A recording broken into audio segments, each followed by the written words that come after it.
Boa tarde, 10º período. Que saudade com toda essa turma, viu? Só que não, mentira. Verdade, mentira, mentira. Verdade. Olha só, meus amigos.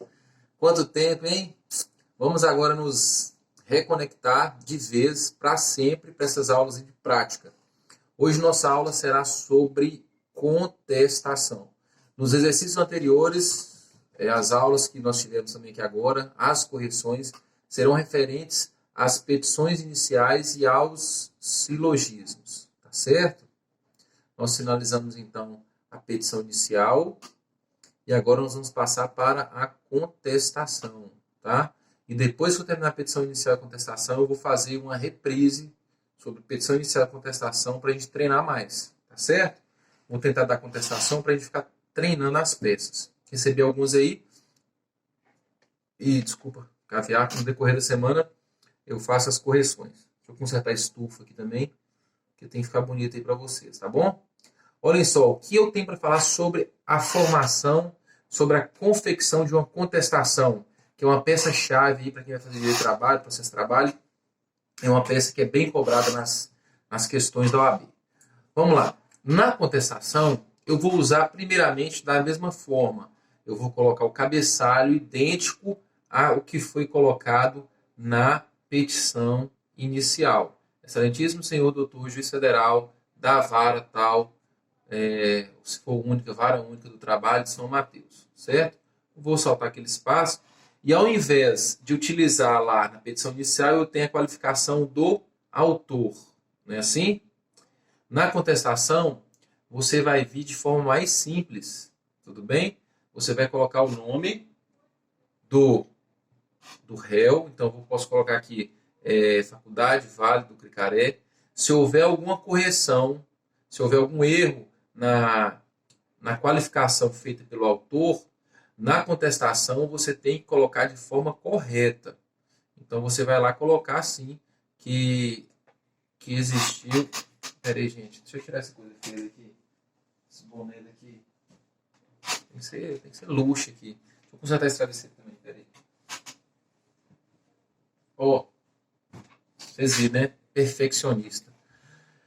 E aí, na contestação, você vai consertar, vai fazer a correção, vai fazer a retificação do que tiver feito de forma errada na petição inicial. Tá? Então, se eu coloquei o CNPJ errado, se lá na inicial eu não coloquei na contestação, você vai colocar. Tá? Na vida prática, você já coloca assim, já qualificado na petição inicial. Mas como é peça para vocês fazerem a pontuação na OAB, vocês têm que ser o mais técnico possível, tá certo? Para quem está estudando aí, ó, eu vou indicar esses tomos aqui, ó, são muito bons, já falei, para estudo é muito bom. Então, foi feita a qualificação, passou então para os fatos e fundamentos. Chegados os fatos e fundamentos, eu só vou ler aqui, ó, para como vocês devem colocar a qualificação para ficar bem tranquilo aqui na contestação. Vamos lá.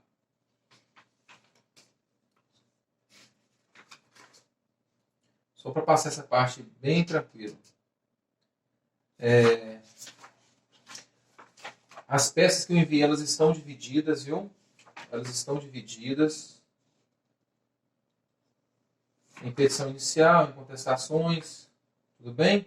Então vamos lá. A primeira peça aqui, como é que fica aqui, ó?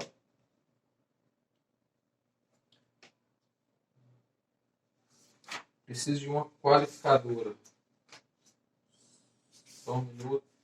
Pois bem, achei aqui, ó. Então vai ser assim, ó. A contestação, como é que fica, então, para você fazer a refutação dos fatos?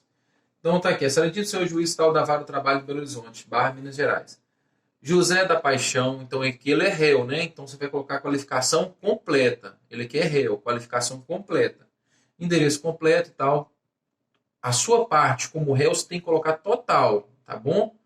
Não tem que ser nada por abreviatura, nada não. Endereço, CNPJ, endereço eletrônico, endereço do advogado. Aí vem, endereço completo, vem respeitosamente perante Vossa Excelência, por seu procurador, enfim, assinado, você qualifica seu procurador, coloca todos os dados do procurador, endereço, tudo completo como nós vimos em sala de aula. Ajuizar presente. Tá errado. Tá errado, peraí. petição inicial, tá errado, tá errado. Pronto. Esquece aí. A qualificação que vocês vão fazer da contestação por parte do réu. Começa assim. Foi uma pessoa jurídica, no exemplo que é Lojas Pedro. Então vai ser Lojas do Pedro Limitada, qualificação completa, endereço completo, nos autos da reclamação trabalhista que lhe move José da Paixão, vírgula, já qualificado. O autor, vocês colocam que já foi qualificado. Não vai precisar repetir tudo que tem lá falando sobre ele, não. Já qualificado nos autos do processo em epígrafe. Tá certo? Vem para o seu advogado, procuração anexa, coloca o endereço todinho do advogado, tudo certinho, apresentar a sua contestação, com fundamento no artigo 847 da CLT, nos termos a seguir expostos. Vou chamar a atenção pelo seguinte, ó, espaçozinho, porque você vai ser manual, você vai colocar autos do processo número. Você não vai colocar processo número. Por mais que não tire ponto, ou se tem uma banca, agora é mais nova, né? Mas na minha época a banca exigia que colocasse autos do processo número, porque o processo ele é abstrato, né? Ele é um resultado de uma ação. Já os autos do processo são os autos físicos, que você vai ter contato com esses autos. Tudo bem? Então, autos do processo, espacinho, e começa a qualificação. Parou aí. Para a contestação, o que eu quero de vocês? Qualificou de forma corretinha lá, saltou espaço e vem lá assim, ó, número 1. Começa então das preliminares. Mas antes de falar das preliminares, eu quero falar sobre dois princípios que nós vimos na forma de fazer uma petição inicial, tá certo? Deixa eu tomar minha água aqui da fonte daqui de casa, Pedra Azul. Sortudo demais aqui. O dia que estava cavando petróleo aqui em casa, que acharam, ao lado tinha uma fonte de água Pedra Azul. A ramificação lá da Pedra Azul daqui. E é o seguinte, olha, nesse caso aqui eu quero trabalhar com vocês dois princípios que nós já vimos lá no direito, na forma de fazer uma petição inicial. Tudo bem? Primeiro deles, essencialíssimo, princípio da especificidade dos fatos. Quando eu quero rebater a tese do autor, gente, eu tenho que rebater de forma exata. Sabe quando você tem ódio de uma pessoa e você pensa, vou dar uma facada no meio do coração, no miolo? Você não quer dar no pulmão, você não quer dar na artéria, não, você quer dar no meio do coração. Chamado também de crimes passionais. Pois bem, é a mesma coisa. Você, quando vai refutar a tese que foi emplacada pelo autor, você tem que dar uma facada na tese. Então, a sua antítese, ela tem que vir de forma certeira. Então, se o sujeito fala, por exemplo, pedido de horas extras em razão do trabalho além da jornada de 8 horas diárias. Meus amigos, você vai falar assim, ó, para refutar essa tese, você vai falar requer que seja julgado improcedente o pedido de hora extra em razão de o empregado não ter comprovado que trabalhou em hora extra. Isso. Só um minutinho, gente. Posso fazer isso? E eu não posso colocar em modo avião porque eu estou baixando as aulas no YouTube que eu já gravei, tá? Tudo devem ser enviadas hoje. Peço desculpas aí pelos incômodos. Então, o que acontece? Você vai falar, não merece hora extra porque não conseguiu provar. Gente, isso aí não é refutar uma tese. Então, o que eu preciso é falar, por que não tem hora extra? Não tem hora extra porque, conforme documento anexo, houve o seu pagamento total. Aleguei, tenho que pagar. Aleguei, tenho que pagar. Aleguei, tenho que comprovar. Então, qual que é hora extra? Refutei essa tese? Professor, mas tem mais de uma tese. Além de eu ter pago que ele fala de hora extra, tem outra coisa. Diga-me.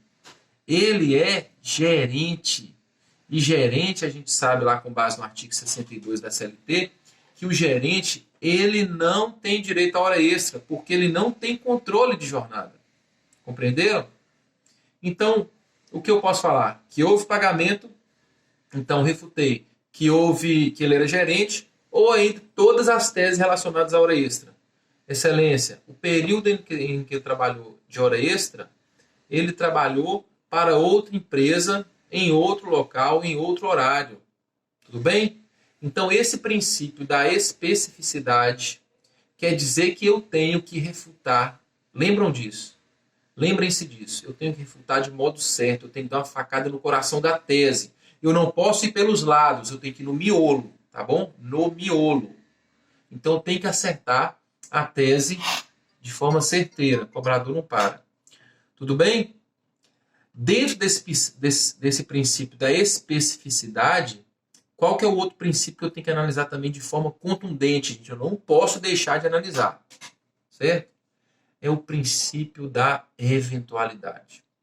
Com base nesse princípio, eu tenho que alegar todas as antíteses contrárias à alegação do empregador. Senhor, cobrador é uma coisa enjoada, né? Pois bem, olhem só. Eu só vou consultar aqui que eu não gosto de ficar com dúvida se eu estou pronunciando certo. Antítese. Antítese, não é antitese, antítese, tá bom?